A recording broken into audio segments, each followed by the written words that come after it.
अरविंद केजरीवाल का नाम लिया गया और पूछा गया कि वो अलग क्यों हुए, तो उनका जवाब था बेकार की बातें मत कीजिए। तो सवाल ये उठता है कि क्या अरविंद केजरीवाल अब अन्ना हजारे के लिए बेकार की बात बनकर रह गए हैं। फिर उनसे पूछा गया कि वो अलग क्यों हुए, तो उनका कहना था हर व्यक्ति की अपनी अलग प्रवृत्ति होती है। सवाल ये है कि अरविंद की प्रवृत्ति क्या है, इस पर भी हम बात करेंगे।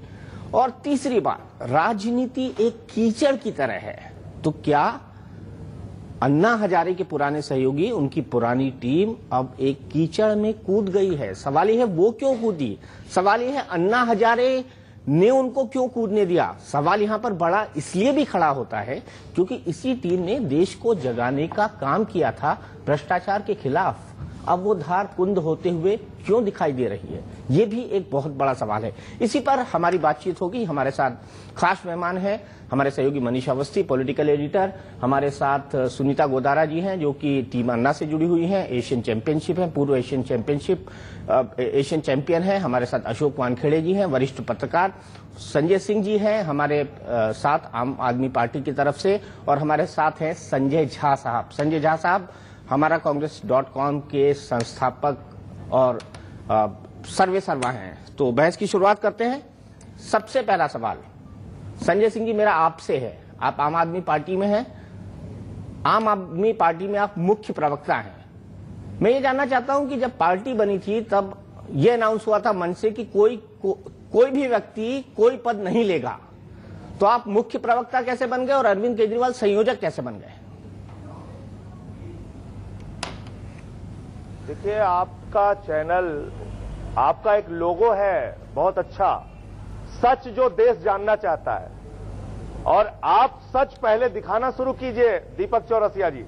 और सच ये है कि पूरे देश को आप ये सच पहले बताइए कि कल मैंने आपके चैनल को एक बाइट दिया था, वो बाइट पूरा चला था, वो बाइट पूरा चला था, बताइए, वो बाइट पूरा चला था। और संजय जी, सच का फैसला आप और मैं करने वाले कोई नहीं होते, जनता कर लेगी वो फैसला। नहीं, आपने, हाँ तो जनता फैसला करेगी, कर लेगी ना, क्यों नहीं दिखाया आपने? कर लेगी। आप इसका कारण बताइए। नहीं, मैंने आपको, आपका जब टेलीफोन आया था तब भी मैंने आपको बोला कि आपका पूरा इंटरव्यू चला है।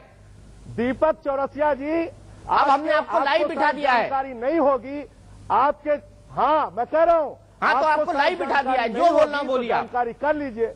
हाँ, आपके चैनल के सीईओ कार्तिकेय शर्मा के पिता कांग्रेस पार्टी के अंबाला से एमएलए है कि नहीं है? बिल्कुल है। चैनल के सीईओ कार्तिकेय शर्मा का एक भाई जेसिका लाल का हत्यारा मनु शर्मा जेल में है कि नहीं है? सजा काट रहे हैं वो, सजा काट रहे हैं संजय सिंह जी, सजा काट रहे हैं वो, एजेंडा से चला रहे हैं, कानून ने उनकी सजा दी है। आप हाँ वो सजा काट रहे हैं।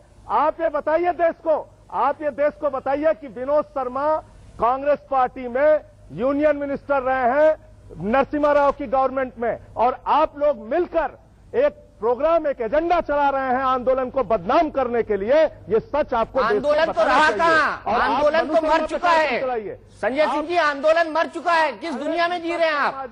उस आंदोलन की हत्या आप लोगों ने की है। अब आप लोग एक राजनीतिक पार्टी हैं। देश जो सच जानना चाहता है, और देश ये सच जानना चाहता है, सच ही जानना चाह रहा है कि आखिरकार अरविंद केजरीवाल ने अन्ना हजारे का साथ क्यों छोड़ा। सच ही जानना चाह रहा है कि अरविंद केजरीवाल ने अन्ना हजारे का साथ क्यों छोड़ा। ये भी सच जानना चाह रहा है कि अरविंद केजरीवाल ने पर्दे के पीछे क्या क्या खेल खेला। भैयू जी, ये भी सच जानना चाह रहा है कि भैयू जी महाराज को क्यों नहीं मिलने दिया गया। ये भी सच जानना चाह रहा है कि रविशंकर और रामदेव को इंडिया अगेंस्ट करप्शन से क्यों निकाला गया। इन सवालों के जवाब दीजिए।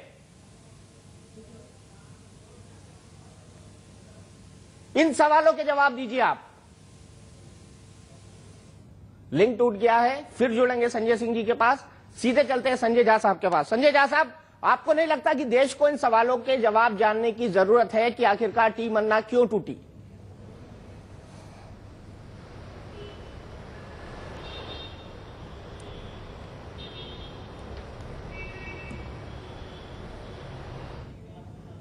लगता है फिर से जुड़ गए हमारे साथ संजय सिंह। संजय सिंह के पास हम जाएंगे, लेकिन अशोक वानखेड़े जी, तर्क आम आदमी पार्टी का, सवालों से नहीं भाग रहे हैं।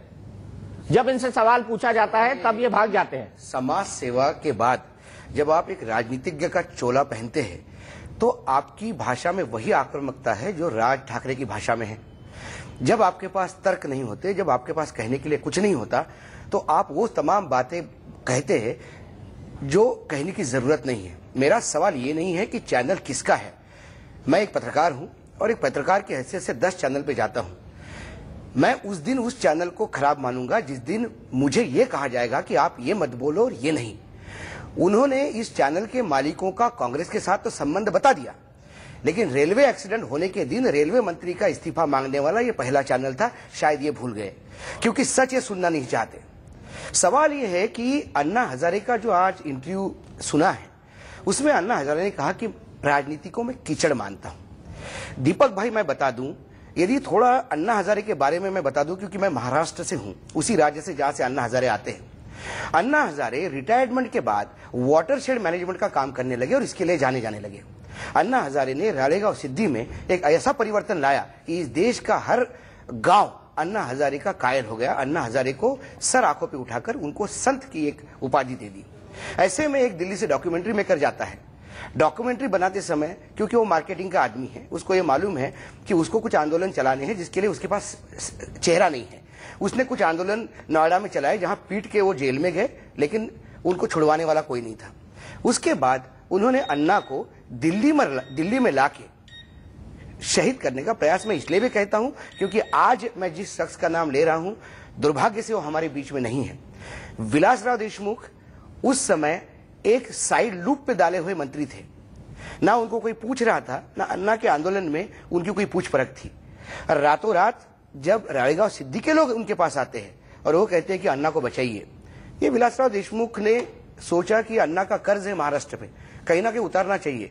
और ये महाराष्ट्र के मराठी लोगों के साथ हमेशा दिल्ली में पानीपत होता है, वो पानीपत कम से कम अन्ना के साथ नहीं हो, इसलिए वो प्रणब मुखर्जी के पास जाते हैं, वहां से प्राइम मिनिस्टर के पास जाते हैं, उसके बाद वो अन्ना को मिलते हैं।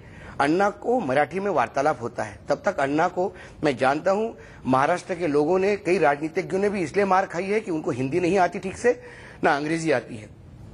इस चक्कर में अन्ना के वही हाल हुआ। अब सवाल है, कल से मैं देख रहा हूं कि लगातार बात यह होती है कि जब भी आम आदमी पार्टी के बारे में कोई यह सवाल उठाता है, कोई बोलता है, एग्रेसिव होकर बात की जाती है। ऐसा एग्रेशन हर आदमी ला सकता है, ये सिर्फ कुमार विश्वास या संजय सिंह नहीं, इतना तो दम हर एक में है। यदि बोलने लगे और ऊंची आवाज में बोलने लगे तो ऊंची आवाज में बोलने से हर झूठ चीज सच नहीं होती। सवाल एक है कि यदि सवाल कोई आपको पूछता है तो उसका जवाब देके नक्की कीजिए। आप सारी दुनिया पे सवाल उछाल रहे हैं। अभी तक जितने अरविंद केजरीवाल ने एक्सपोजर किए, मैं यहाँ पे नहीं, मैं कई चैनलों पे बोल चुका हूं, कुछ नया तो किया नहीं। अखबारों के कातरन इकट्ठा करके, क्योंकि उनकी एक क्रेडिबिलिटी बन गई थी अन्ना के थ्रू, उस क्रेडिबिलिटी को उन्होंने भुलाते हुए हर आदमी को कीचड़ उछाला। क्या हुआ उसका? गडकरी से लेके वड्रा तक लेके मैं किसी को क्लीन चिट नहीं दे रहा हूं, वो भ्रष्ट है, उनके कोर्ट केसेस में जो तय होगा वो होगा। लेकिन जब आप दूसरे पे कीचड़ उछालते हो तो कम से कम राजनीति में हंसते हुए जवाब भी दिया करो। सवाल यह है कि आप हमेशा, अब इस चैनल का मालिक कौन है इससे तो फर्क नहीं पड़ता। यदि इस चैनल के जरिए मैं ये कहूं कि फला फला पार्टी के लोग भ्रष्ट है तो उसमें क्या करेंगे आप? संजय सिंह को सुन लेते हैं। संजय सिंह जी, मेरा बड़ा सीधा और पॉइंटेड सवाल है। स्वामी अग्निवेश ने अरविंद केजरीवाल को चुनौती दी है। हमने दिन भर उनसे बात करने की कोशिश की कि उन्होंने जो बलिदान वाला स्टेटमेंट दिया है, केजरीवाल अन्ना का बलिदान चाहते थे, क्रांति के लिए अच्छा होता, उस पर वो लाई डिटेक्टर टेस्ट के लिए तैयार हैं। क्या अरविंद केजरीवाल भी लाई डिटेक्टर टेस्ट के लिए तैयार हैं? एक एक करके जवाब देने दीजिएगा। दीपक जी प्लीज दीजिए। भैयू जी महाराज का पहला स्टेटमेंट आपने दिखाया। भैयू जी महाराज ने अरविंद केजरीवाल का पूरे अपने इंटरव्यू में, पूरे अपने बयान में कहीं नाम नहीं लिया। भैयू जी महाराज के बयान को आपने सनसनीखेज खुलासा बता दिया। दूसरा बयान आपने अग्निवेश जी का दिखाया और अग्निवेश जी के बयान में आपने दिखाया कि उन्होंने कहा कि क्रांति बलिदान मांगती है। दीपक चौरसिया इस देश के बहुत बड़े पत्रकार हैं। क्रांति बलिदान नहीं मांगती है तो क्रांति रोमांस मांग। और अग्निवेश जी के बयान में आपने दिखाया कि उन्होंने कहा कि क्रांति बलिदान मांगती है। दीपक चौरसिया इस देश के बहुत बड़े पत्रकार हैं। क्रांति बलिदान नहीं मांगती है तो क्रांति रोमांस मांगती है क्या? अगर मैं आपसे पूछूं कि क्रांति क्या मांगती है तो आप क्या जवाब देंगे? क्रांति तो मतलब आप अन्ना का बलिदान चाहते थे? अग्निवेश जी ठीक बोल रहे हैं, अग्निवेश जी ठीक बोल रहे हैं, आप अन्ना का बलिदान चाहते थे। मेरी बात पहले सुनिए। आप सवाल पूछ रहा हूं, मत डालिए दीपक जी। अन्ना का बलिदान चाहते थे अरविंद केजरीवाल? आप मेरी बात सुनिए। मैं ये कह रहा हूं, आप 14 दिन थे रामलीला मैदान में, जब अन्ना जी ये कहते थे दिल दिया है जान भी देंगे ऐ वतन तेरे लिए, तो आप उस 14 दिन में उसी समय घर चले जाते थे क्या? आपको वो बयान सुनाई नहीं पड़ा अन्ना जी का? अरे सवाल तो ये है ना, ये सवाल इसलिए खड़े हो रहे हैं संजय सिंह जी, ये सवाल इसलिए खड़े हो रहे हैं कि उसी अन्ना को आप लोग छोड़ के चले गए, उसी अन्ना को आप लोग छोड़ के चले गए।